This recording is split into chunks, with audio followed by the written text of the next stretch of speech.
जब हमें इसी धरने प्रदर्शन के दौरान जो है 22 दिन के लिए गोरखपुर जेल में झूठा मुकदमा लगाकर वहाँ पर योगी आदित्यनाथ जी ने हम पर अत्याचार किया, 22 दिन तक मैं जेल में रहना पड़ा, तब इन लोगों ने क्या हमारे लिए आवाज़ उठाई थी? तब मैंने बाहर आकर ये कहा था कि अगर नीलम बौद्ध का एनकाउंटर हो गया होता, अगर नीलम बौद्ध इस अत्याचार को सहन करते हुए उनकी शहादत हो गई होती, तो आज यही बहुजन समाज के बेईमान नेता सड़कों पर नीलम बौद्ध की लाश को रखकर प्रदर्शन कर रहे होते। मैं तो केवल आप लोगों को आंखें देने का काम कर रहा हूं, और आंखें देने के काम में जब आंखों की चिकित्सा होती है तो पीड़ा सहन करनी पड़ती है। आंखों की चिकित्सा ना करूं और केवल आपको जो है बैठ के आपके सामने बताता रहूं कि अब बंदर आया, अब शेर आया, अब ये वाला कलर सामने आ रहा है, अब बादल हो रहे हैं, अब बारिश होने वाली है, तो आप खुश रहेंगे। लेकिन आपको मैं कहूं कि भैया ऐसा है, बहुत हो गया, अब अपनी आंखों की चिकित्सा करवा ले, थोड़ा दर्द तो होगा लेकिन तेरी आंखें खुल जाएंगी और फिर तू सच्चाई को खुद से देख पाएगा। मैंने तुझे भालू को बंदर कह दिया, शेर को चीता बोल दिया, चूहे को मैंने बिल्ली बोल दिया, और तू सब कुछ सुनते आ रहा है और हाँ में हाँ मिलाया जा रहा है। पूरे देश में एक सेकंड में मालूम पड़ता है कि प्रोफेसर ऋतु को क्या हो रहा है। सर्दी हुई, खांसी हुई, जुकाम हुआ, एक मिनट में मालूम पड़ता है कि प्रोफेसर रतनलाल को क्या हुआ। पुलिस उनके घर पर पहुंच गई, अरेस्ट करने पहुंची, एक मिनट में। नीलम बौद्ध 22 दिन तक जेल में रही और इन लोगों को पता न चला। और जब इनसे पत्रकार जाके पूछते हैं कि आपने नीलम बौद्ध के लिए आंदोलन क्यों नहीं किया, उनके लिए आवाज़ क्यों नहीं उठाई, उनके लिए कुछ बोला क्यों नहीं, तो ये बेशरम सामाजिक बेईमान नेता ये बोलते हैं कि हमें पता ही नहीं चला। सिर्फ शिकायत है और शिकायत मैं करता रहूँगा जब तक ये लोग माफ़ी नहीं मांगते हैं, सार्वजनिक तौर पर आकर माफ़ी नहीं मांगते हैं। और नीलम बौद्ध और ऐसे ही तमाम बहुजन समाज के लोग जो आज कहीं ना कहीं प्रताड़ित किए जा रहे हैं, उनकी आवाज़ नहीं उठाते हैं, तब तक यह आवाज़ उठती रहेगी। क्योंकि यह आवाज़ केवल नीलम बौद्ध की नहीं है, यह हर उस आम बहुजन की है जो इन सामाजिक बेईमान नेताओं के लिए दिन रात पोस्ट शेयर करता है, दिन रात जो है काम करता है। जब आंदोलन होता है तो वहाँ पर तख्तियाँ उठाकर, झंडे उठाकर, डंडे उठाकर इनके लिए जो है वहाँ मरने लड़ने के लिए पहुँच जाता है। लेकिन जब उन पर अत्याचार होता है, जब उनकी शहादत होती है, तब ये लोग कहीं नजर नहीं आते। जिस दिन प्रोफेसर ऋतु ने आंदोलन शुरू किया था उस दिन मैं काशीपुर था और काशीपुर से मैं जो है वापसी कर रहा था और रात के 12 बजे मैं पहुंचा था। रात के 12 बजे सबसे पहले मैं प्रोफेसर ऋतु के धरने पर गया नीलम जी को लेकर, और वहां पर जो है उनका इंटरव्यू लिया, और उनका इंटरव्यू लेने के बाद हम घर पहुंचे। हमने तमाम तकलीफ़ों के बाद भी इन लोगों की आवाज़ को उठाना बंद नहीं किया। एक नवयुवक, ज़्यादा उम्र नहीं है इस बच्चे की, पुलिस ने इसको अरेस्ट करके जेल भेज दिया है। अब जो ये सामाजिक बेईमान नेता हैं जो अपने लिए तो सड़कों पर उतर जाते हैं और अपने लिए खूब रोते पीटते हैं, चिल्लाते हैं। लक्ष्मण यादव की नौकरी गई तो आप लोगों ने बढ़ चढ़कर जो है तख्तियां ले लेकर जो है आप सड़कों पर उतरे। प्रोफेसर ऋतु के लिए आपने जो 140 दिन तक खूब धरना प्रदर्शन किया, आंदोलन किया, अब भी आवाज़ें उठ रही हैं।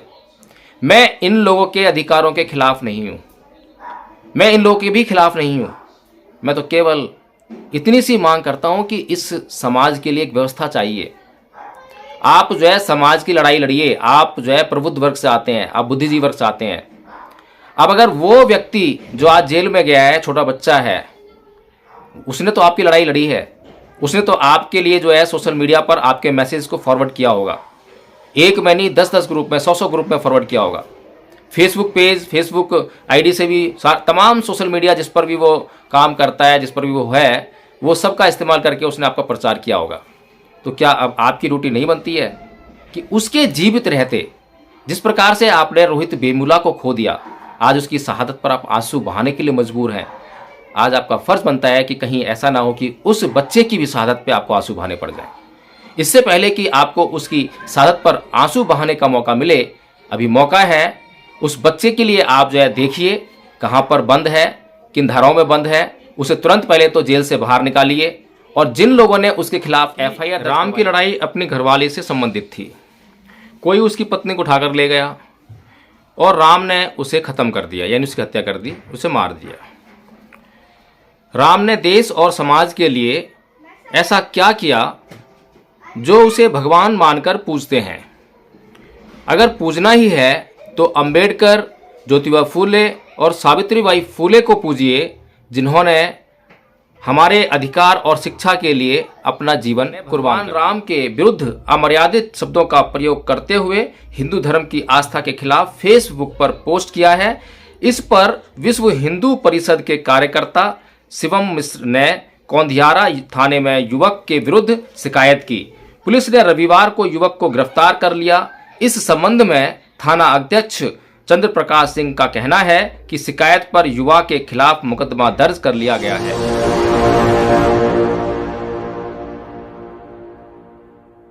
जय भीम, नमो बुद्धाय। साथियों, आज फिर बहुजन समाज रोहित वेमुला की शहादत पर आंसू बहा रहा है। और मैं कहूं कि बहुजन समाज नहीं बल्कि बहुजन समाज के वो तथाकथित सामाजिक बेईमान नेता आज रोहित वेमुला को उसकी शहादत दिवस पर उसे श्रद्धांजलि दे रहे हैं, आंसू बहा रहे हैं। लेकिन सबसे विचारणीय प्रश्न ये है कि जो सामाजिक बेईमान नेता आज रोहित वेमुला की शहादत पर आंसू बहा रहे हैं, वो उस समय कहाँ थे जब रोहित वेमुला को मनुवादियों के हाथों हार कर शहादत देनी पड़ी। तब उसके साथ में क्यों खड़े नहीं हुए? अगर रोहित वेमुला प्रोफेसर ऋतु होता, अगर रोहित वेमुला प्रोफेसर लक्ष्मण होता, अगर रोहित वेमुला प्रोफेसर रतन लाल होता, तो शायद ये समाज उसके साथ खड़ा हुआ होता। बहुत सारे संगठन उसके लिए मिलकर आवाज़ उठा रहे होते, तख्तियों पर लिखकर जुलूस निकाल रहे होते। लेकिन ये रोहित वेमुला का दुर्भाग्य था कि वो रोहित वेमुला था, एक सामाजिक कार्यकर्ता, साधारण सामाजिक कार्यकर्ता, बाबा साहेब के मिशन का एक साधारण सिपाही। ऐसे ही रोहित वेमुला आज भी गांव-गांव, शहर-शहर मौजूद हैं और वे आज भी मनुवादियों से संघर्ष कर रहे हैं। उनकी जान को खतरा है, उनकी जान पर बनाई है, क्योंकि इन सामाजिक बेईमान नेताओं को सुन सुनकर, इनकी बातों से उत्तेजना हासिल करके उन्होंने जो है पता नहीं क्या का क्या व्हाट्सएप पर लिखना शुरू कर दिया। इसी प्रकार से आज सुबह 6 बजे मेरे पास एक फ़ोन आया प्रयागराज से और मुझे बताया गया कि एक बच्चा जो भीम के मिशन का सिपाही था, जय भीम बोलने वाला था, उसने व्हाट्सएप पे एक बहुत ही अच्छा मैसेज सर्कुलेट किया जो कि इस प्रकार था कि राम की लड़ाई अपने घरवाले से संबंधित थी। कोई उसकी पत्नी को उठाकर ले गया और राम ने उसे ख़त्म कर दिया, यानी उसकी हत्या कर दी, उसे मार दिया। राम ने देश और समाज के लिए ऐसा क्या किया जो उसे भगवान मानकर पूजते हैं? अगर पूजना ही है तो अंबेडकर, ज्योतिबा फूले और सावित्रीबाई फूले को पूजिए, जिन्होंने हमारे अधिकार और शिक्षा के लिए अपना जीवन कुर्बान कर दिया। साथियों, कितना बढ़िया मैसेज है ये। इसको जो वहाँ के अखबार हैं उसमें किस तरह से इसको जो है छापा गया है। अखबार ने छापा है कि प्रभु राम पर की अमर्यादित टिप्पणी, युवक गिरफ्तार। और क्या लिखता है वो कि एक तरफ जहां पूरे देश में रामोत्सव की धूम है, वहीं दूसरी ओर कौंधियारा के गोरा गांव में एक युवक ने सोशल मीडिया पर भगवान राम को लेकर अमर्यादित टिप्पणी की है। गोरा गांव निवासी शैलेंद्र कुशवाहा पुत्र राम सजीवन ने भगवान राम के विरुद्ध अमर्यादित शब्दों का प्रयोग करते हुए हिंदू धर्म की आस्था के खिलाफ फेसबुक पर पोस्ट किया है। इस पर विश्व हिंदू परिषद के कार्यकर्ता शिवम मिश्र ने कौंधियारा थाने में युवक के विरुद्ध शिकायत की।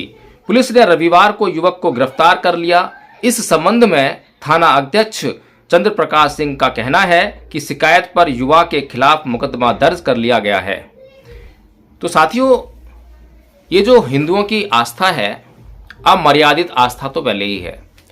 दूसरा, मैं बार बार सुप्रीम कोर्ट से ये आह्वान करता रहा हूँ, निवेदन करता रहा हूँ, मांग करता रहा हूँ कि आप कृपया करके धार्मिक भावनाओं को परिभाषित कीजिए और धार्मिक भावनाएं और साइंटिफिक टेम्परामेंट के बीच के अंतर को भी स्पष्ट कर दीजिए कि कौन सी धार्मिक भावनाएं साइंटिफिक टेम्परामेंट नहीं है और कौन सी धार्मिक भावनाएं साइंटिफिक टेम्परामेंट हैं।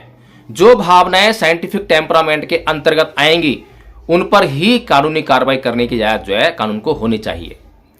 अभी इस व्हाट्सएप मैसेज में वह युवक क्या कह रहा है, यह व्हाट्सएप मैसेज क्या संदेश दे रहा है, इसमें केवल प्रश्न ही तो किया गया है, तो ये मिर्ची क्यों लगी?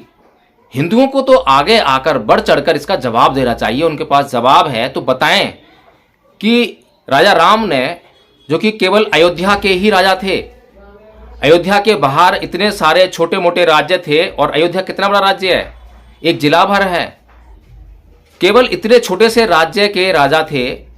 उन्होंने अपने राज्य के लिए भी क्या किया, वाल्मीकि रामायण बताए, रामचरितमानस बताए कि उन्होंने इस अपने देश अयोध्या साकेत नगरी उसके लिए क्या किया, कहीं पर कोई लेखा जोखा नहीं मिलता।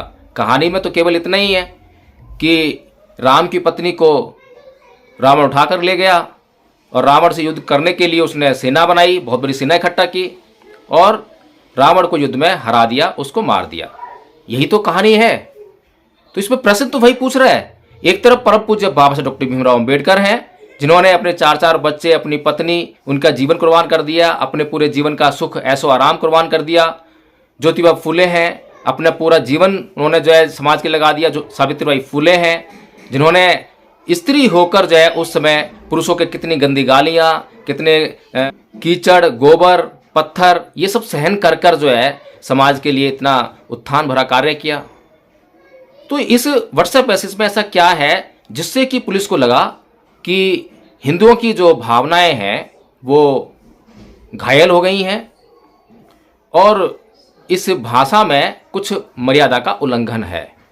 क्या प्रश्न करना मर्यादा का उल्लंघन है? क्या प्रश्न करना धार्मिक भावनाओं को आहत करना है? क्या प्रश्न करना संविधान की मर्यादा के भीतर नहीं है? क्या प्रश्न करने का अधिकार यह संविधान नहीं देता? क्या प्रश्न करने से हिंदुओं की भावनाएं इतनी कमज़ोर हैं कि वो आहत हो जाती हैं, मर जाती हैं? साथियों, जैसा कि मैंने कहा कि एक नवयुवक, ज़्यादा उम्र नहीं है इस बच्चे की, पुलिस ने इसको अरेस्ट करके जेल भेज दिया है। अब जो ये सामाजिक बेईमान नेता हैं जो अपने लिए तो सड़कों पर उतर जाते हैं और अपने लिए खूब रोते पीटते हैं, चिल्लाते हैं। लक्ष्मण यादव की नौकरी गई तो आप लोगों ने बढ़ चढ़कर जो है तख्तियां लेकर जो है आप सड़कों पर उतरे। प्रोफेसर तू के लिए आपने जो 140 दिन तक खूब धरना प्रदर्शन किया, आंदोलन किया, अब भी आवाज़ें उठ रही हैं। मैं इन लोगों के अधिकारों के खिलाफ नहीं हूँ, मैं इन लोगों के भी खिलाफ नहीं हूँ। मैं तो केवल इतनी सी मांग करता हूँ कि इस समाज के लिए एक व्यवस्था चाहिए। आप जो है समाज की लड़ाई लड़िए, आप जो है प्रबुद्ध वर्ग से आते हैं, आप बुद्धिजीवी वर्ग से आते हैं। अब अगर वो व्यक्ति जो आज जेल में गया है, छोटा बच्चा है, उसने तो आपकी लड़ाई लड़ी है, उसने तो आपके लिए जो है सोशल मीडिया पर आपके मैसेज को फॉरवर्ड किया होगा, एक में नहीं 10-10 ग्रुप में, 100-100 ग्रुप में फॉरवर्ड किया होगा। फेसबुक पेज, फेसबुक आईडी से भी, तमाम सोशल मीडिया जिस पर भी वो काम करता है, जिस पर भी वो है, वो सब का इस्तेमाल करके उसने आपका प्रचार किया होगा। तो क्या अब आपकी ड्यूटी नहीं बनती है कि उसके जीवित रहते, जिस प्रकार से आपने रोहित वेमुला को खो दिया, आज उसकी शहादत पर आप आंसू बहाने के लिए मजबूर हैं, आज आपका फर्ज बनता है कि कहीं ऐसा ना हो कि उस बच्चे की भी शहादत पे आपको आंसू बहाने पड़ जाए। इससे पहले कि आपको उसकी शहादत पर आंसू बहाने का मौका मिले, अभी मौका है। उस बच्चे के लिए आप जो है देखिए कहाँ पर बंद है, किन धाराओं में बंद है, उसे तुरंत पहले तो जेल से बाहर निकालिए। और जिन लोगों ने उसके खिलाफ एफआईआर दर्ज करवाई है और जिन लोगों ने, जिन पुलिस अधिकारियों ने उसके खिलाफ एफआईआर दर्ज की है, कानून की अवहेलना करते हुए, कानून का उल्लंघन करते हुए, संविधान की मर्यादा का उल्लंघन करते हुए, उन लोगों के खिलाफ जो है सख्त डिपार्टमेंटल इंक्वायरी की जाए, कानूनी कार्रवाई की जाए और उन्हें दंडित करवाने का प्रयास करना चाहिए। साथियों, ये जो हमारी लड़ाई है सच्चाई की है, ईमानदारी की है, प्रश्न करने की है, संदेह को मिटाने की है, अंधविश्वास को भगाने की है, पाखंड से दूर रहने की है। ये हमारी लड़ाई जो है झूठ के खिलाफ है, अंधकार के खिलाफ है। तो इस लड़ाई में अगर हमें जीतना है तो हमें खुद से भीतर से सच्चाई निकालनी पड़ेगी। जैसे ही मैंने ऋतु के आंदोलन को लेकर कुछ बातें कहीं, जैसे ही मैंने लक्ष्मण को लेकर कुछ बातें कहीं, जैसे ही मैंने प्रोफेसर रतनलाल को लेकर कुछ बातें कहीं, तो उनके जो अंधभक्त हैं और सामान्य लोग नहीं हैं, ये लोग नहीं है जो अभी जेल में गया है, ऐसे लोग नहीं हैं, वे लोग हैं जो उनसे लगातार जुड़े रहते हैं, उनके लिए काम करते हैं, उनके लिए व्हाट्सएप मैसेज वगैरह सेंड करते हैं, पोस्ट बनाते हैं। उन लोगों ने आकर मुझे क्या क्या नहीं कहा, मेरे लिए कितनी अमर्यादित भाषा का प्रयोग किया। लेकिन आप सभी मेरे समाज के लोग हैं, आपको भी मुझे समझने में समय लगेगा। जब परम पूज्य बाबा साहब डॉक्टर भीमराव अंबेडकर हिंदू धर्म छोड़ रहे थे, तब मेरे ही समाज के लोगों ने, बाबा साहेब के अपने समाज के लोगों ने डॉक्टर भीमराव अंबेडकर को गालियां दी, अपमान किया। लेकिन फिर भी परम पूज्य बाबा साहब डॉक्टर भीमराव अंबेडकर जानते थे, समझते थे कि मेरा समाज अभी मेरे काम को भी समझ नहीं पा रहा है, उसे समझ में आने में टाइम लगेगा। उन्होंने आपके लिए काम करना बंद नहीं कर दिया। इसी प्रकार जब हिंदू कोड बिल, जो कि भारत की नारी शक्ति को शक्ति प्रदान करने के लिए पास करवाने का प्रयास जब बाबा साहब डॉक्टर भीमराव अम्बेडकर कर रहे थे, तब भी वही नारी जाति उनका विरोध कर रही थी। संसद के बाहर बैनर लेकर जो है सारे महिलाओं को भड़काने का प्रयास कर रही थी कि अम्बेडकर जो है हमारे हिंदू धर्म के लिए खतरा है, हमारे हिंदू धर्म को खत्म करना चाह रहे हैं। तो साथियों, ये कोई नई बात नहीं है, क्योंकि आप लोग ऋतु के धरने में बैठे होंगे, गए होंगे, तो जुड़ाव हो गया होगा, ऋतु से आसक्ति हो गई होगी। फिर ऋतु जो भाषा का इस्तेमाल करती हैं, जिस प्रकार बोलती हैं, जिस प्रकार आपसे अनुनय विनय करती हैं, निवेदन करती हैं, रिक्वेस्ट करती हैं, प्रार्थना करती हैं, उससे भी आपके भीतर जो उनके प्रति जो है कुछ संवेदनाएं आई होंगी। डॉक्टर लक्ष्मण के प्रति भी आपके भीतर जो संवेदनाएं आई होंगी। और ऐसा नहीं है कि आप ही के भीतर संवेदनाएं आई हों। जिस दिन प्रोफेसर ऋतु ने आंदोलन शुरू किया था, उस दिन मैं बरेली में था, काशीपुर था, और काशीपुर से मैं जो है वापसी कर रहा था, और रात के 12 बजे मैं पहुंचा था। और रात के 12 बजे सबसे पहले मैं प्रोफेसर ऋतु के धरने पर गया नीलम जी को लेकर, और वहां पर जो है उनका इंटरव्यू लिया, और उनका इंटरव्यू लेने के बाद हम घर पहुंचे। हमने तमाम तकलीफ़ों के बाद भी इन लोगों की आवाज़ को उठाना बंद नहीं किया। हमने ये नहीं कहा कि आप धरना मत कीजिए, प्रदर्शन मत कीजिए। हमने जो कहा है उसको समझने का कार्य ना तो ऋतु ने किया, ना महमूद पारचा जी ने किया, ना डॉक्टर रतनलाल जी ने किया, ना डॉक्टर लक्ष्मण यादव जी ने किया, ना किसी और अन्य बहुजन समाज के नेताओं ने किया। और फिर जब हमें इसी धरने प्रदर्शन के दौरान जो है 22 दिन के लिए गोरखपुर जेल में झूठा मुकदमा लगाकर वहाँ पर योगी आदित्यनाथ जी ने हम पर अत्याचार किया, 22 दिन तक मैं जेल में रहना पड़ा, तब इन लोगों ने क्या हमारे लिए आवाज़ उठाई थी? तब मैंने बाहर आकर ये कहा था कि अगर नीलम बौद्ध का एनकाउंटर हो गया होता, अगर नीलम बौद्ध इस अत्याचार को सहन करते हुए उनकी शहादत हो गई होती, तो आज यही बहुजन समाज के बेईमान नेता सड़कों पर नीलम बौद्ध की लाश को रखकर प्रदर्शन कर रहे होते और चीख चीख कर कह रहे होते कि हे समाज जाग जाओ, हे बहुजन समाज जाग जाओ, बिना सत्ता के हम जो है इतने अत्याचार सहन कर रहे हैं, हमें सत्ता चाहिए। फिर बहुजन समाज में एक आंदोलन होता, और यही लोग जो है फिर कहीं ना कहीं चुनाव लड़ रहे होते, और चुनाव लड़कर जो है आपको कहते कि देखो वहाँ शहादत हो गई है, इकट्ठे हो जाओ, वोट दो, नहीं तो जो है हमारी ऐसी ही शहादतें होती रहेंगी। ये सब भावनाओं का क्रम है, यहाँ पर ईमानदारी नहीं है। अगर इन सामाजिक बेईमान नेताओं में, जिनका मैं नाम ले लेकर बार बार जो है बोल रहा हूँ, मेरी इनसे कोई द्वेष नहीं है, कुछ घृणा नहीं है, अगर सिर्फ शिकायत है, और शिकायत मैं करता रहूँगा जब तक ये लोग माफ़ी नहीं मांगते हैं, सार्वजनिक तौर पर आकर माफ़ी नहीं मांगते हैं, और नीलम बौद्ध और ऐसे ही तमाम बहुजन समाज के लोग जो आज कहीं ना कहीं प्रताड़ित किए जा रहे हैं, उनकी आवाज़ नहीं उठाते हैं, तब तक यह आवाज़ उठती रहेगी। क्योंकि यह आवाज़ केवल नीलम बौद्ध की नहीं है, यह हर उस आम बहुजन की है जो इन सामाजिक बेईमान नेताओं के लिए दिन रात पोस्ट शेयर करता है, दिन रात जो है काम करता है। जब आंदोलन होता है तो वहाँ पर तख्तियाँ उठाकर, झंडे उठाकर, डंडे उठाकर इनके लिए जो है वहाँ मरने लड़ने के लिए पहुँच जाता है। लेकिन जब उन पर अत्याचार होता है, जब उनकी शहादत होती है, तब ये लोग कहीं नज़र नहीं आते।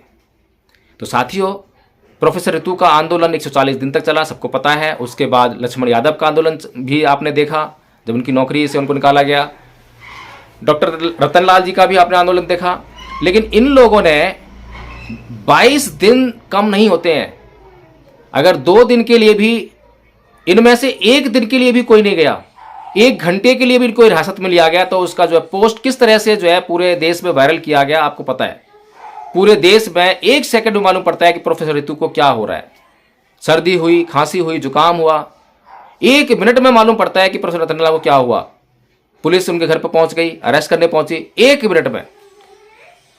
नीलम बौद्ध 22 दिन तक जेल में रही और इन लोगों को पता न चला। और जब इनसे पत्रकार जाके पूछते हैं कि आपने नीलम बौद्ध के लिए आंदोलन क्यों नहीं किया, उनके लिए आवाज़ क्यों नहीं उठाई, उनके लिए कुछ बोला क्यों नहीं, तो ये बेशरम सामाजिक बेईमान नेता ये बोलते हैं कि हमें पता ही नहीं चला। अब बताइए इस बात पर कौन यकीन कर सकता है। तो साथियों, जाग जाइए, समझ जाइए, समझदार हो जाइए। आपका जो आंदोलन है उसको ये जो सामाजिक बेईमान नेता हैं अपने निजी स्वार्थों को पूरा करने के लिए गुमराह कर रहे हैं, गलत दिशा में लेकर जा रहे हैं। इसलिए अगर आज आप जाग जाओगे, इनको पहचान जाओगे कि इनकी नीयत क्या है, इनका अंतिम उद्देश्य क्या है, क्या प्राप्त करना चाहते हैं। आज तक आपने इनके मुंह से इनके जो आंदोलन चल रहे हैं उनका अंतिम उद्देश्य नहीं पूछा होगा, ना आपको पता चला होगा कि इनका अंतिम उद्देश्य क्या है। फिर उसको जो मैच कीजिए, अगर कोई बता भी दे भूले भटके कि उनका अंतिम उद्देश्य क्या है, तो उसको मैच कीजिए किससे, बाबा साहेब के अंतिम उद्देश्य से, कि बाबा साहेब का अंतिम उद्देश्य क्या था, बाबा साहेब की सीख क्या थी, बाबा साहेब ने समाज को क्या करने के लिए कहा है, क्या मिशन मूवमेंट है। जब आप उससे मैच करेंगे और जब इनको देखेंगे तो आपको पता लग जाएगा कि क्या हो रहा है। मैं तो केवल आप लोगों को आंखें देने का काम कर रहा हूँ, और आंखें देने के काम में जब आंखों की चिकित्सा होती है तो पीड़ा सहन करनी पड़ती है। आंखों की चिकित्सा ना करूं और केवल आपको जो है बैठ के आपके सामने बताता रहूं कि अब बंदर आया, अब शेर आया, अब ये वाला कलर सामने आ रहा है, अब बादल हो रहे हैं, अब बारिश होने वाली है, तो आप खुश रहेंगे। लेकिन आपको मैं कहूं कि भैया ऐसा है, बहुत हो गया, अब अपनी आंखों की चिकित्सा करवा ले, थोड़ा दर्द तो होगा लेकिन तेरी आंखें खुल जाएंगी और फिर तू सच्चाई को खुद से देख पाएगा। मैंने तुझे भालू को बंदर कह दिया, शेर को चीता बोल दिया, चूहे को मैंने बिल्ली बोल दिया, और तू सब कुछ सुनते आ रहा है और हाँ में हाँ मिलाया जा रहा है। तो इसीलिए साथियों, मैं तो केवल जो बातें कहता हूँ, मैंने बार बार कहता हूँ कि मेरी बातों पर यकीन करने की ज़रूरत नहीं है, जांच कीजिए। भगवान बुद्ध ने भी यही कहा है कि जांच कीजिए, बाबा साहेब ने भी यही कहा है कि जांच कीजिए। मानने पर बिल्कुल भी मत जाइए, मानकर आपका बिल्कुल भी भला होने वाला नहीं है। आपका भला तो केवल और केवल सच्चाई की जांच करके, सच को जानकर, सच पर अमल करने से ही होने वाला है। तो इसलिए सच्चाई की जांच कीजिए और केवल रोहित वेमुला की शहादत पर आंसू मत बहाइए, बल्कि जो रोहित वेमुला शहादत देने के लिए तैयार बैठे हैं उन्हें बचाइए, उनके लिए आंदोलन कीजिए। इन सामाजिक बेईमान नेताओं के पास जाइए, इनको बोलिए कि आपके पास टाइम है, टैलेंट है, ट्रेजरी है, आपको उसका इस्तेमाल कीजिए, आप उन लोगों के लिए आंदोलन कीजिए, एक व्यवस्था का निर्माण कीजिए। तो साथियों, इन्हीं बातों के साथ मैं विदा लूंगा। जय भीम, नमो बुद्धाय।